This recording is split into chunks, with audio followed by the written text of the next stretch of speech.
কাজুলি আসছিল ওই যে কাজুলি এটা দাম চাইলে 850 আমি 750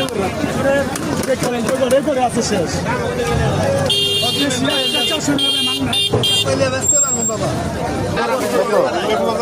একদম 600 টাকা রাখতে পারবো অরিজিনাল ফুল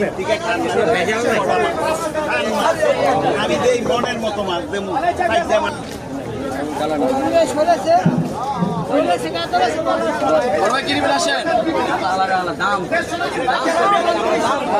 ষোল কেজি কত তোমার কত হ্যাঁ